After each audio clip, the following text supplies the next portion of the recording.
Unveiling the intriguing intimacies of Egyptian pharaohs, Egypt, a sought-after vacation spot for many, remains an enigmatic wonder of the ancient world. The iconic Egyptian pyramids in Giza are the first images that come to mind. Ancient Egypt's realm was rich with unusual beliefs and customs, extending even to matters of sexuality. In this video, we delve into some of the extraordinary sexual practices of antiquity, uniquely prevalent in ancient Egypt. Similar to various civilizations, the Egyptians spun myths about the genesis of the universe. With their belief in multiple deities, their creation myth takes a peculiar turn. While it echoes elements of the Christian worldview, it has its own twist. In the origin, the cosmos was a void. Just as Christians attribute creation to one god, the Egyptians attributed it to Adam, the sole living god, who, in their myth, engaged in an act of self-stimulation to spark creation. This myth, in turn, gave rise to sexual rituals that were woven into their society, seeing self-pleasure as the wellspring of life's inception. Masturbatory ceremonies were intertwined with their reverence for fertility.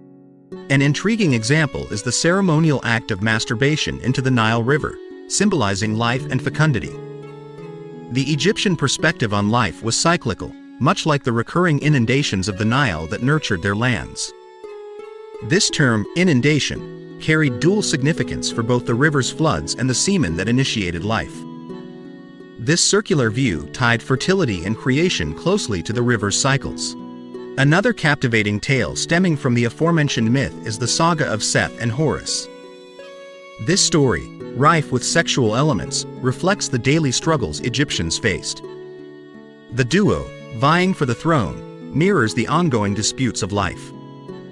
Horus' ascendancy over the throne incited a rivalry with Seth, leading to a complex narrative that mirrors the Egyptians' existence. Virginity carried less weight in Egyptian culture than in some other societies. Marital status was of greater consequence, with premarital relationships accepted. Post-marriage, fidelity was highly cherished, and extramarital affairs were taboo. The penalties for infidelity were severe, highlighting the sanctity of marriage. Even though married men engaging with unmarried women faced societal judgment, the consequences were not as dire. Ancient Egyptian cosmology wove divine myths around the act of self-pleasure. The mythic tale of Adam's self-creation via masturbation, followed by the emergence of gods and goddesses, held deep meaning for the Egyptians. This sacred connection to self-pleasure is evidenced in accounts of pharaohs ritually ejaculating into the Nile. Unlike ancient Romans, the Egyptians didn't actively produce explicit imagery. An example, the Turin erotic papyrus, is seen more as satirical art than as explicit content. Homosexuality was embraced, albeit with hierarchy and roles. The dominant partner held societal superiority.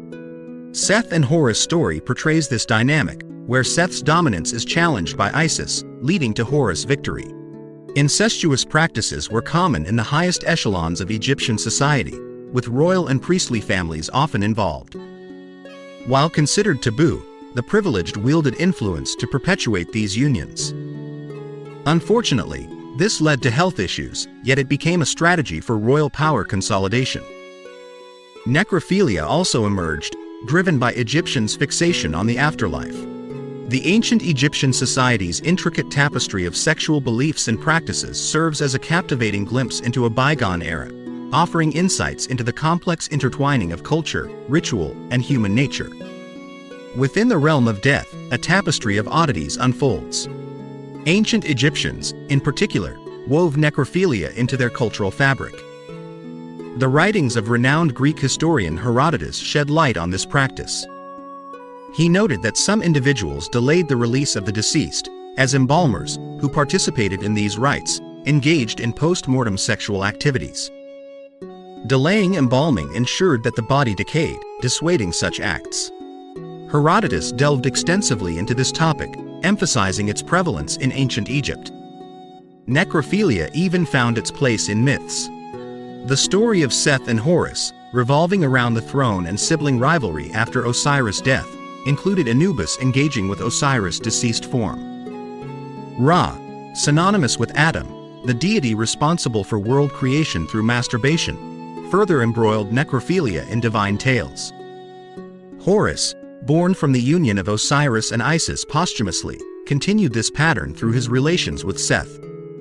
If necrophilia existed among gods, it naturally permeated human customs. Unconventional practices like circumcision and prostitution also shaped Egyptian society. The custom of circumcision, prevalent in Egypt, seemed unusual to outsiders. While many cultures later adopted this practice, Herodotus noted that travelers to ancient Egypt didn't embrace it.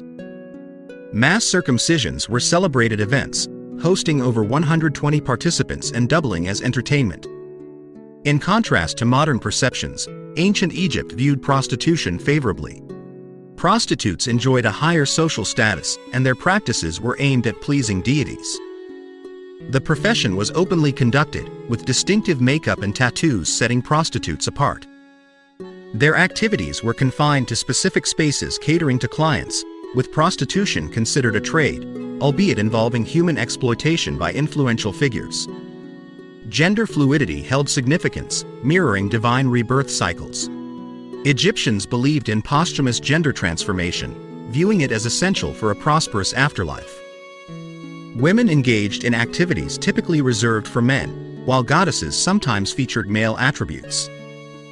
The Egyptian concept of time supported these transitions. Birth control measures also displayed a progressive attitude.